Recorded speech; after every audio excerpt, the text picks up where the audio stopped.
Hey guys, you are not tired because you work too hard. You are exhausted because you are living as a slave to something you do not even realize is controlling you. Every day you wake up, pour your coffee, commute miles down the freeway, and feel this heavy, invisible weight. It is not physical exhaustion. It is an emotional parasite. 2,000 years ago, the Stoic philosophers like Seneca and Epictetus diagnosed this exact condition. They realized that the most dangerous emotion we face isn't sadness or even outright hatred, but the subtle, daily surrender of our rational mind to our unchecked impulses. You think you are in the driver's seat of your life, but most of the time, you have shoved your reason into the trunk and let your raw, reactive emotions take the wheel. Let me tell you a story about what happens when we live this way. Imagine a wild wolf living inside your mind. This wolf feeds on your initial reactions, your quick judgments, and your immediate frustrations. When someone cuts you off in traffic, the wolf snarls. When your boss sends a passive-aggressive email, the wolf bites. We feed this creature every single day without realizing it. The philosopher Seneca described this state of being carried away by our passions, like sudden anger, as a brief insanity. He saw that when we allow our emotions to dictate our actions, we become victims of our own impulsive nature. We think we are just venting, letting off steam. But the Stoics understood that venting is like throwing gasoline on a fire. We believe that getting angry or frustrated is a natural, justified response to a world that does not go our way. But here is the shocking truth. It is not the events themselves that are hurting you. As Epictetus famously said, men are disturbed not by things, but by the views which they take of things. Think about that for a second. The event itself, the delayed flight, the spilled coffee, the rude coworker is completely neutral. It has no power to enter your mind and make you feel anything. It is your own judgment, your own internal narrative that labels the event as terrible, unfair, or disastrous. You are the one handing over the keys to the wolf. This is the fundamental mistake we make every single day. We assume that the outside world is responsible for our internal weather. We try to control the uncontrollable, exhausting ourselves trying to force people to act the way we want them to, trying to force situations to align perfectly with our desires. And when they inevitably do not, because the universe does not bow to our wishes, we crash. We experience a massive emotional drain. This illusion of control is the exact trap the ancient Stoics warned us about. They recognized that our soul can either be a king or a tyrant.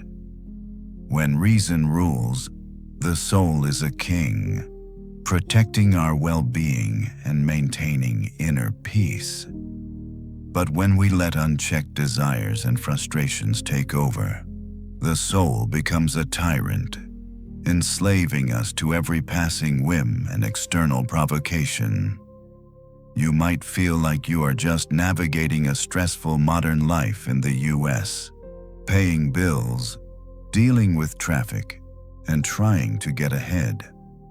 But if you are doing it while letting every minor inconvenience dictate your mood, you are living in chains.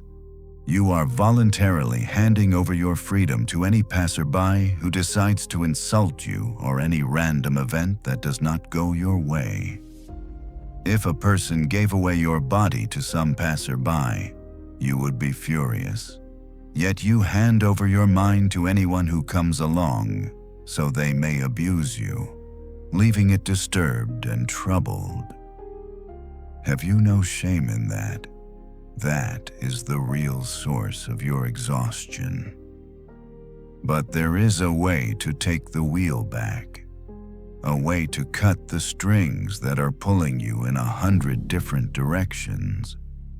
Let us travel back nearly 2,000 years to the chaotic, filthy streets of ancient Rome to look at a man who literally lived in chains, yet possessed more absolute freedom than any billionaire today. His name was Epictetus. He was born into slavery and eventually purchased by a man named Epictetus, who was a powerful and incredibly wealthy administrative secretary to the infamous Emperor Nero. From the moment he was born, Epictetus was reminded every single day how little control he had over his own life. His labor was stolen, his body was abused, and he was treated as property to be used up and discarded. Epictetus was surrounded by the highest levels of Roman society, witnessing the elite throw tantrums, plot murders, and obsess over their status. He saw people with millions of dollars who were absolute slaves to their own anxiety, ambition, and anger. They had everything, yet they let the wild wolf inside their minds drive them to complete madness.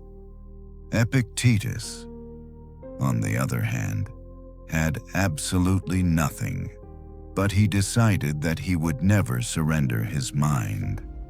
There is a famous historical account of Epictetus that perfectly demonstrates what it looks like to keep reason in the driver's seat, even when the outside world is actively trying to destroy you. His master, Epictetus, was known to be cruel. One day, out of extreme anger or perhaps just a sick sense of power, the master began twisting the leg of Epictetus with all his might.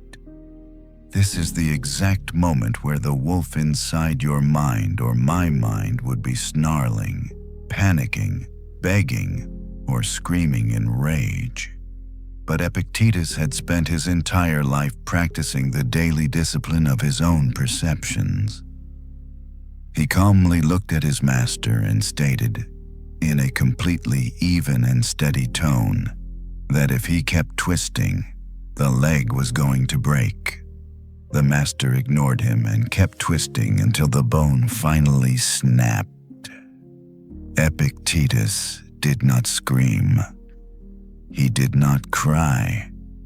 He did not curse the universe or beg for mercy. He simply smiled at his master and asked, "Did I not warn you that it would break for the rest of his life?" Epictetus walked with a severe limp, but he later noted that lameness is an impediment to the leg, but it is not an impediment to the will. He realized that someone could bind his leg, but not even the gods had the power to break his freedom of choice. He refused to hand over the steering wheel of his soul to the reactive emotion of the moment. Now, you and I do not face cruel Roman masters today, but you do face a boss who demands your attention at 10 in the evening, a bank account that causes you immense stress, or a reckless driver who cuts you off on the freeway during your morning commute. When those minor inconveniences happen, you feel that familiar heat rising in your chest. You want to snap. You want to complain. You want to let the negative emotion take over because it feels justified. But the story of Epictetus stands as a blazing warning sign directed right at our modern lives. It asks us a very uncomfortable question. If a man in ancient Rome could maintain his complete inner peace and keep his reason perfectly intact while his physical body was being broken, why do we surrender our peace so easily over a delayed flight, a spilled cup of coffee, or a rude comment on the internet? We surrender because we have forgotten that the space between what happens to us and how we respond belongs entirely to us. We have allowed our unchecked reactions to become a habit, feeding the emotional parasite until it feels like it is a fundamental part of our personality. But you have the exact same rational capacity that Epictetus had. You can choose to look at a bad situation and declare that it is an impediment to your schedule, but it is not an impediment to your mind. Let us look at why we fail to do what Epictetus did. Why do we let the wild wolf take over? It all comes down to a massive, collective delusion that we have bought into. It is the illusion of control. You and I live in a world that constantly tells us we can manage every single aspect of our existence. We believe that if we just hustle hard enough, put in the 80-hour work weeks, buy the right products, and curate the perfect image, we can force the universe to hand us exactly what we want. We think we can control the stock market, the traffic on the interstate, the opinions of our coworkers, and the feelings of our partners. We obsess over getting a bigger house in the suburbs and panic over what our neighbors think of our lawn. But this is a complete and utter fantasy. The ancient Stoics understood that the root cause of almost all our daily misery, our anxiety, our jealousy, and our sudden bursts of anger, is our desperate clinging to things that are fundamentally outside of our control. Epictetus built his entire philosophy on one core principle, the dichotomy of control. He stated that some things are up to us, and some things are not up to us. Our opinions, our judgments, our desires, and our aversions are entirely up to us. But our bodies, our property, our reputation, our bank accounts, and the actions of other people are not up to us. When you tie your happiness to something outside your control, you are setting yourself up for guaranteed exhaustion. Imagine you are up for a major promotion at your company. You want it badly. You feel you deserve it because you have put in the miles. But whether you get it or not depends on a dozen factors you cannot dictate. Like the mood of your manager, the corporate budget, or a competitor pulling a favor. If your entire sense of self-worth is hitched to getting that promotion, you are going to spend weeks in agonizing anxiety. And if you do not get it, you will crash into bitterness and resentment. You will blame the system, you will hate your coworker, and you will let the emotional parasite feed on your peace of mind. The Stoic philosophers used a brilliant metaphor to describe this self-inflicted torture. They compared human beings to a dog tied to a moving cart. The cart is the universe, fate, or simply the reality of life moving forward. The dog has a choice. It can gladly trot along with the cart, exploring the path, enjoying the journey, and exercising its freedom within the length of the leash.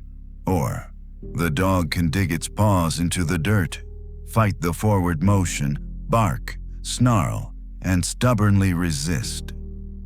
What happens? The cart keeps moving anyway, and the dog gets dragged kicking and screaming across the pavement, bruised and miserable. Every time you get furious because a flight is delayed at the airport, or because someone insulted you on the internet, or because the housing market dipped, you are that dog fighting the cart. You are demanding that reality bend to your personal preferences. The Stoics recognize that wanting things outside of our control is the exact recipe for becoming a slave. You become a slave to your boss, to the economy, to the weather, and to anyone who can give you what you want or take it away. That is why you feel so thoroughly drained at the end of the day. You are pouring massive amounts of mental and emotional energy into a bottomless pit, trying to manage the unmanageable. But what if you stop? What if you took all that wasted energy and redirected it entirely toward the one place where you have absolute, unquestionable power? Here is the truth that will completely change how you experience every frustration from this moment forward. It is not the things that happen to you that cause your pain. It is your own opinion about those things. This is the ultimate awakening. When you redirect all your wasted energy inward, you realize that the world outside is completely neutral. The philosopher Epictetus laid this out plainly when he said that men are disturbed not by things, but by the views which they take of things. Think about what actually happens when someone insults you. Let us say you are walking down the street and a stranger yells something incredibly rude at you. What is the objective reality of that situation?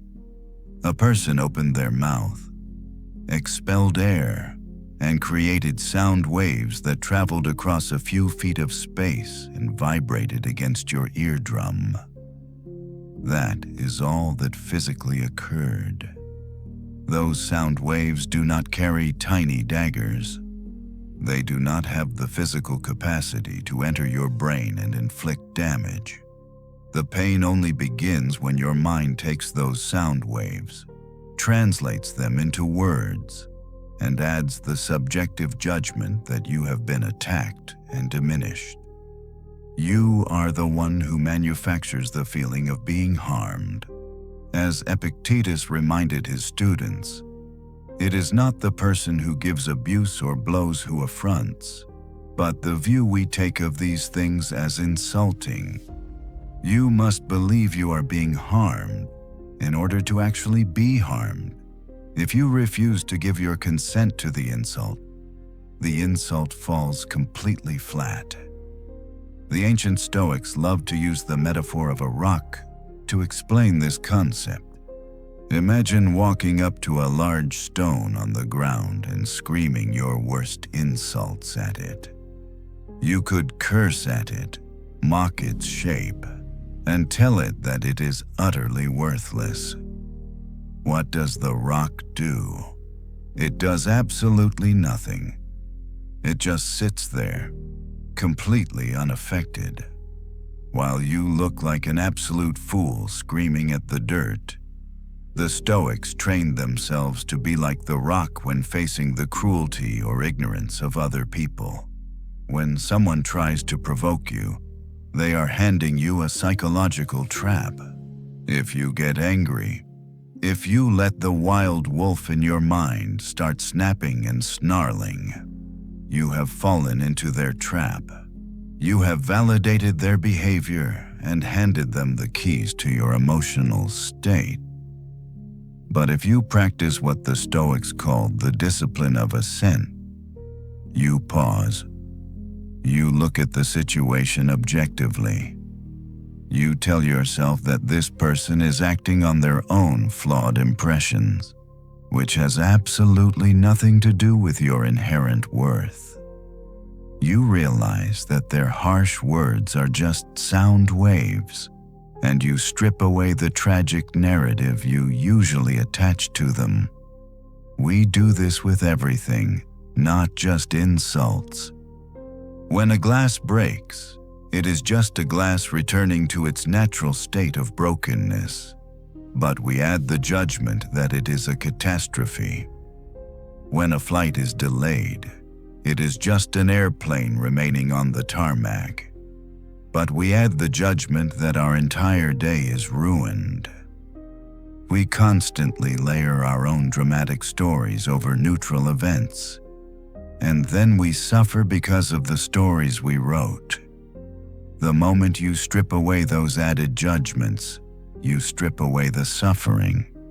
You stop fighting the moving cart of the universe, and you start walking alongside it with your head held high. You realize that while you cannot control the weather, the traffic, or the rudeness of your coworkers, you have absolute supremacy over the story you tell yourself about them. But knowing this is only half the battle. The real challenge is catching yourself in that split second before the wolf takes over. Which brings us to the most critical technique the Stoics used to maintain their freedom. The difference between a life of constant exhaustion and a life of absolute power is usually measured in milliseconds.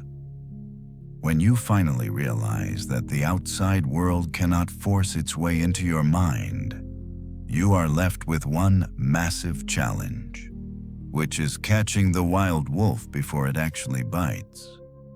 The ancient Stoics knew that human beings are wired to react when a sudden, stressful event happens, like an angry email from your manager dropping into your inbox at 5 o'clock on a Friday afternoon. Your body immediately floods with adrenaline. Your heart rate spikes, your chest tightens, and you feel an overwhelming urge to fire back a defensive, furious response. The Stoics called these initial, automatic physical reactions proto-passions. They understood that these early stirrings are completely involuntary. You cannot stop your heart from beating faster any more than you can stop the weather from changing. But here is the ultimate secret to the Stoic shield. You do not have to agree with your initial physical reaction. The philosopher Epictetus gave his students a brilliant, highly practical command for exactly this moment. He told them, first off, do not let the force of the impression carry you away. Say to it, hold up a bit and let me see who you are and where you are from. Let me put you to the test. This is the life-saving practice of creating a gap between the stimulus and your response. We fail every single day because we fuse the external event with our internal reaction. We feel the rush of anger and immediately assume that the anger is justified, true, and requires immediate, destructive action. We give what the Stoics called our assent to the false impression. We hand over the keys to our mind because we cannot wait 10 seconds to calm down. But think about what happens when you actually implement the strategy of postponement. You read that frustrating email.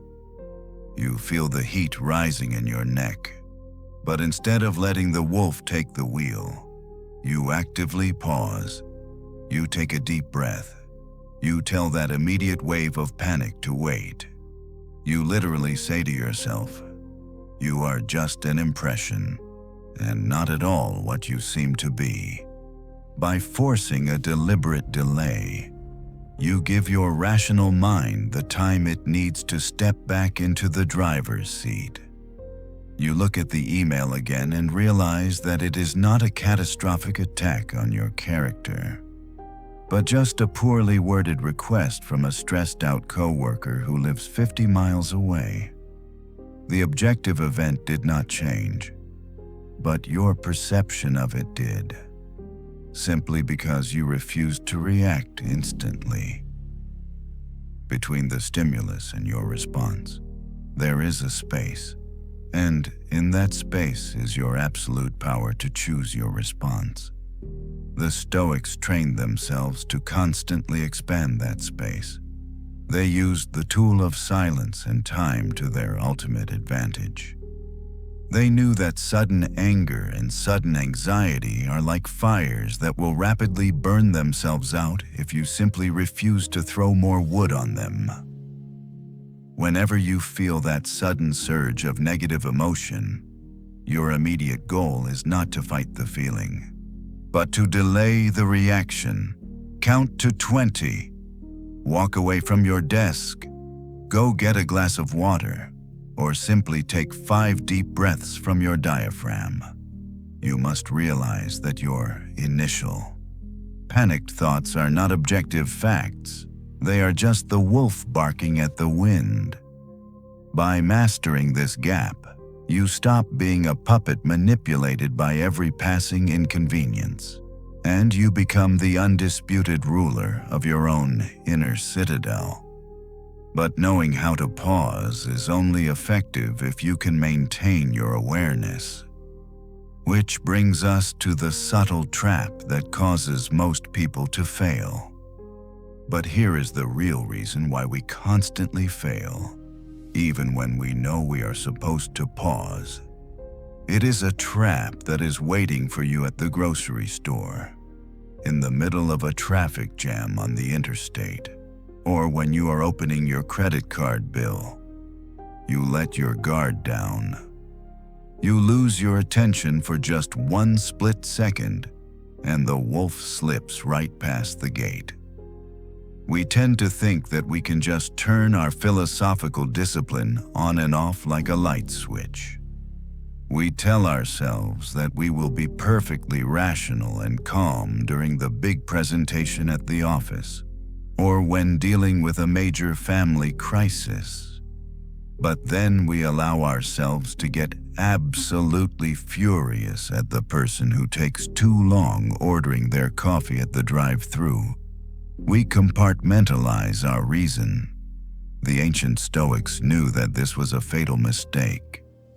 They practiced a concept called prosoche, which translates to a profound, continuous attention or mindfulness. Epictetus warned his students about the danger of losing this attention. He told them that when you let your attention slide for a bit, do not think you will get back a grip on it whenever you wish. Instead, bear in mind that because of today's mistake, everything that follows will be necessarily worse. You cannot be a part-time master of your own mind.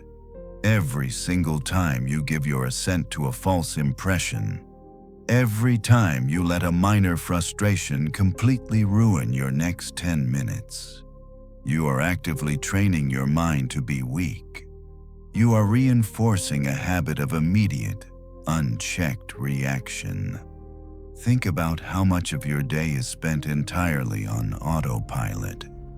You wake up, scroll through your social media feeds, commute 30 miles down the highway, and react to every single email, every comment, and every news headline with immediate emotional intensity.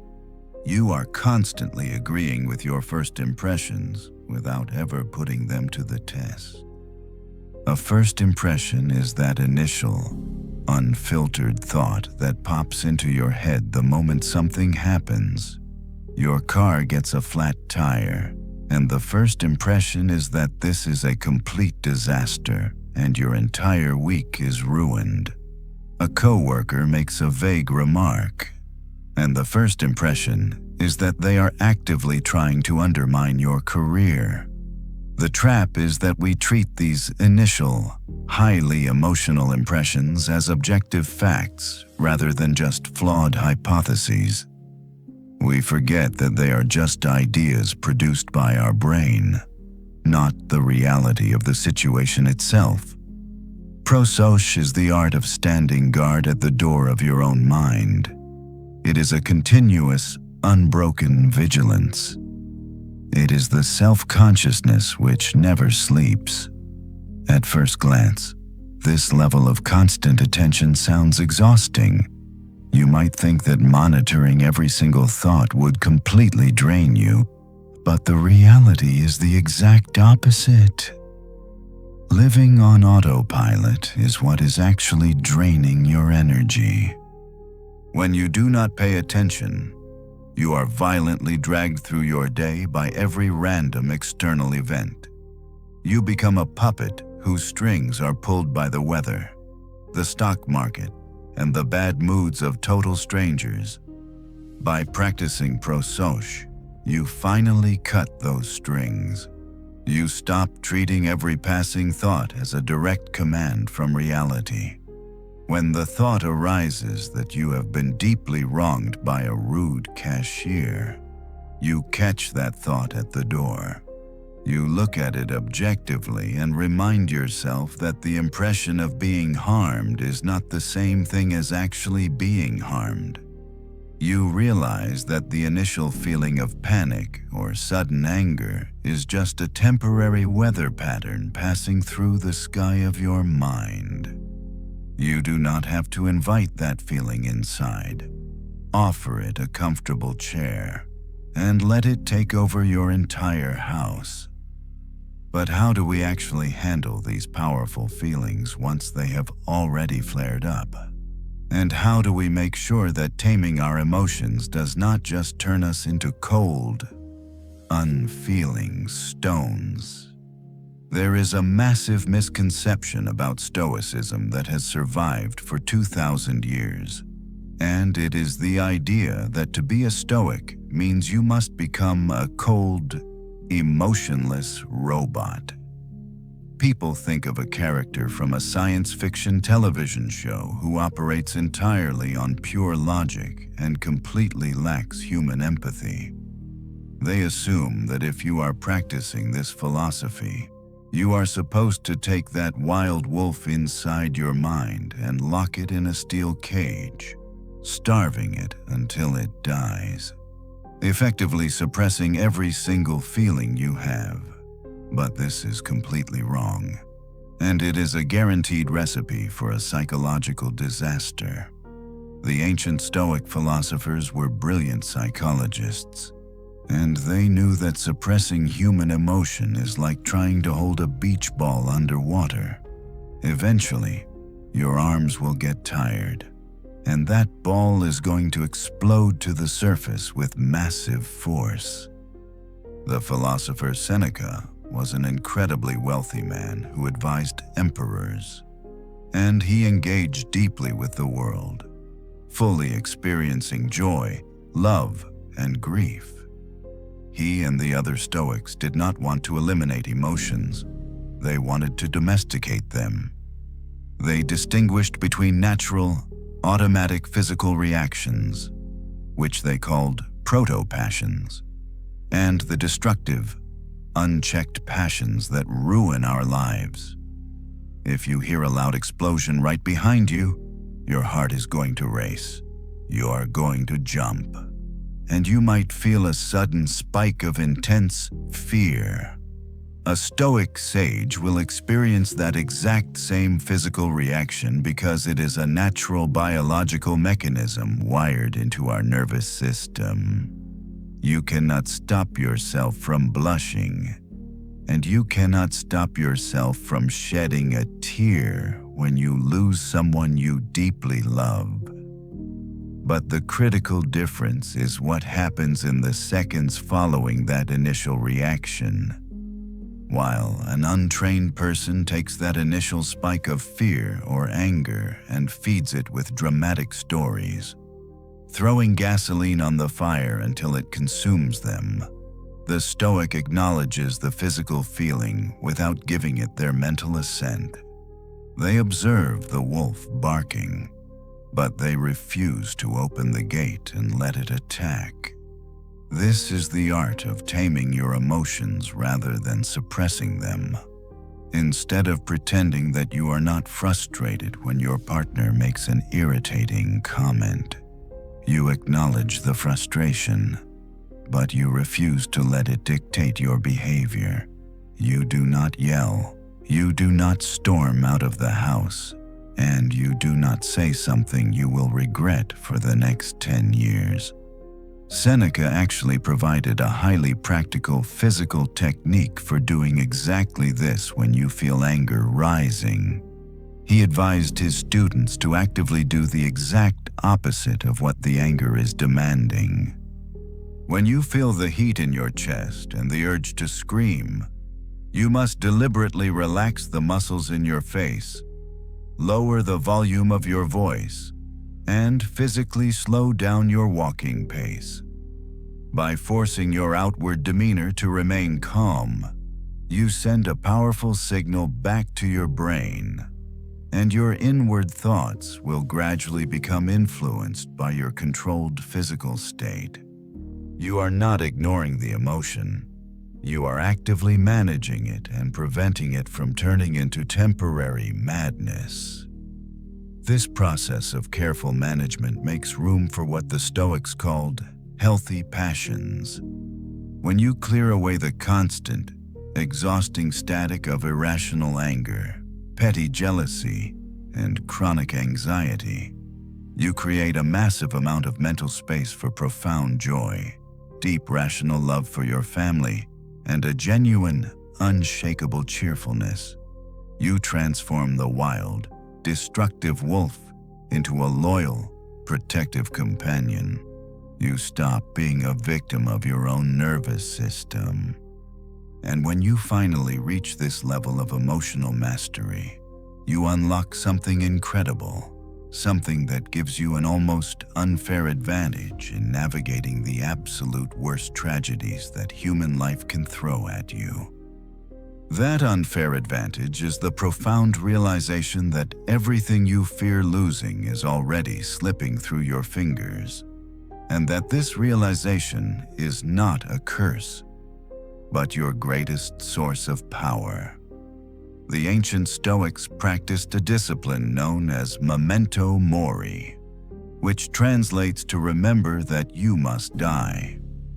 In our modern culture, we do everything in our power to avoid thinking about death.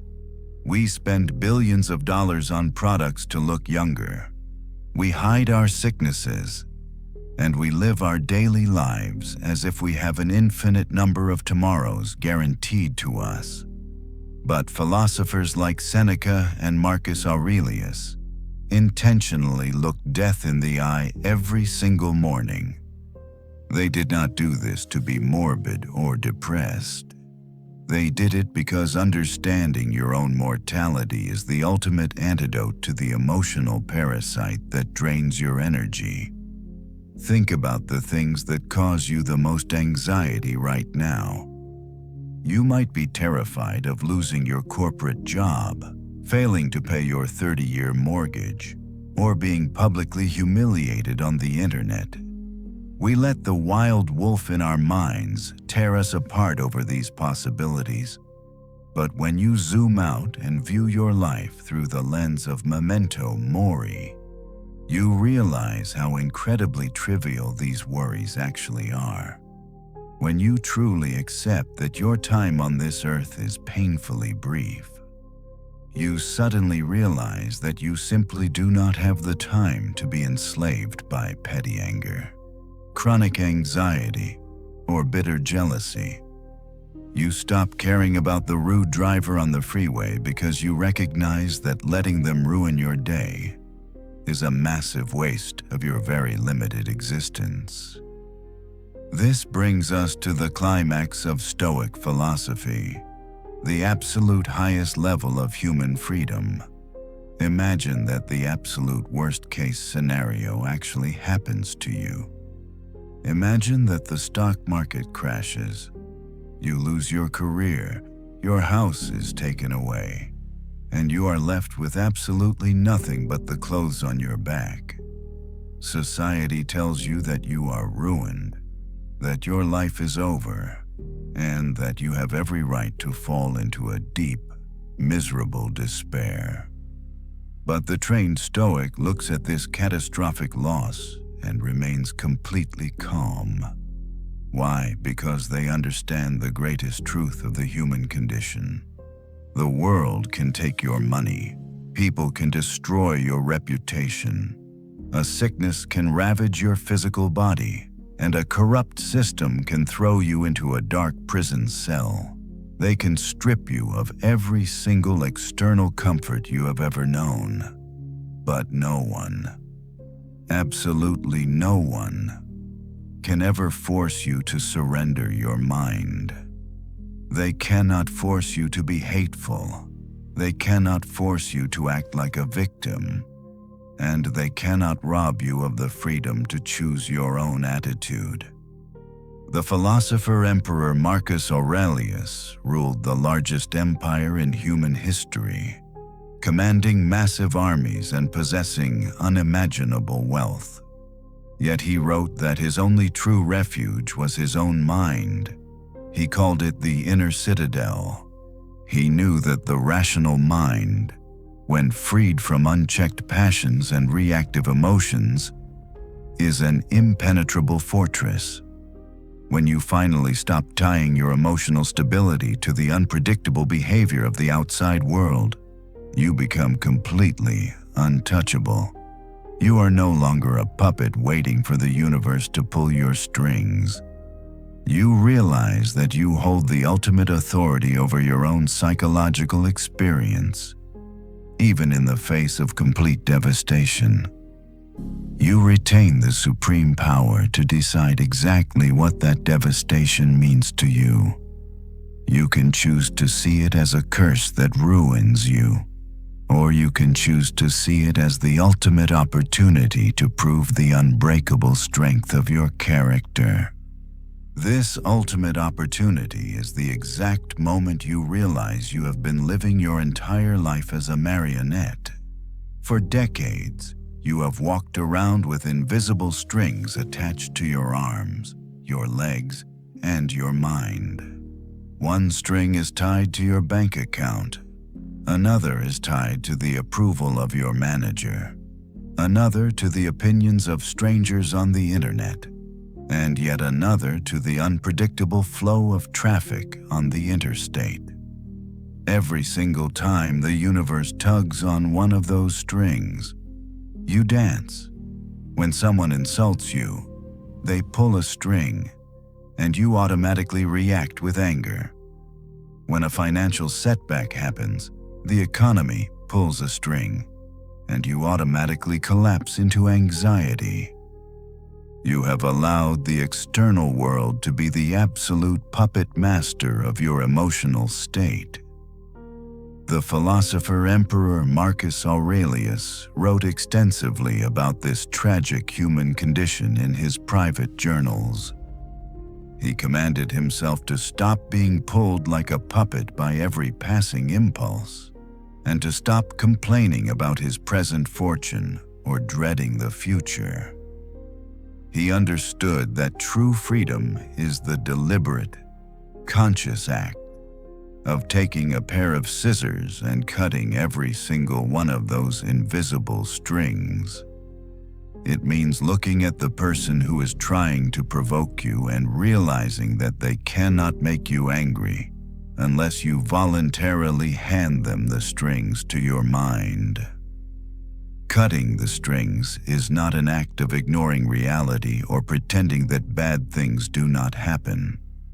It is the profound realization that while you cannot control the weather, the economy, or the actions of other people, you always possess the absolute power to control your response. When you finally sever those attachments, something terrifying but incredibly beautiful happens. You realize that you are completely, entirely responsible for your own happiness. You can no longer blame your exhaustion on your heavy workload, your rude neighbor, or your delayed flight. You have to take full ownership of your inner citadel. The wild wolf that used to exhaust you with its constant barking and snapping is finally tamed. It no longer controls the steering wheel of your life. Instead, it rests quietly beside you, obedient to the commands of your rational mind. You stop digging your paws into the dirt and fighting the moving cart of the universe. You stand up, dust yourself off, and walk proudly alongside it, embracing whatever comes your way with absolute equanimity. This is what it means to practice the discipline of ascent and the dichotomy of control every single day.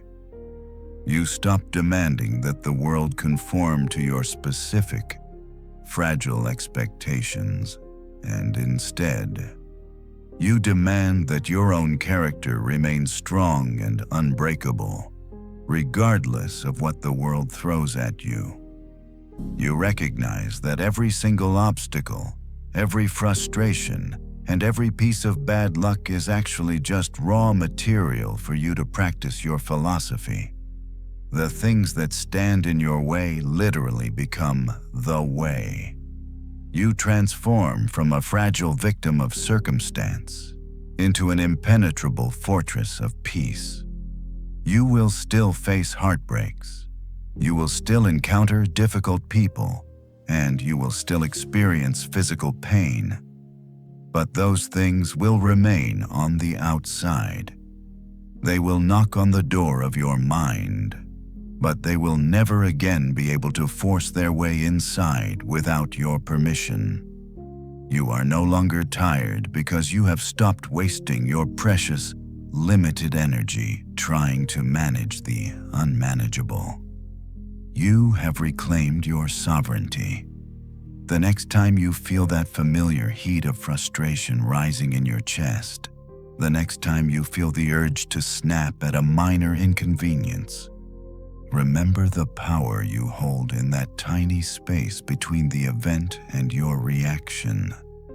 The world will always try to pull your strings, but you are the only one who decides whether or not you are going to dance. If you are ready to cut the strings and take back absolute control of your mind, hit the subscribe button right now.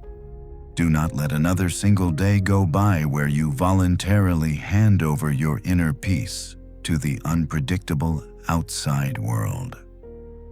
Leave a comment below telling me about one specific string you are going to cut today. Is it the opinion of a rude coworker, or the daily stress of your morning commute down the freeway? Let me know in the comments. If you found this philosophy valuable, give this video a thumbs up and share it with someone who needs to hear this exact message. Remember, the choice is always yours. I will see you in the next video.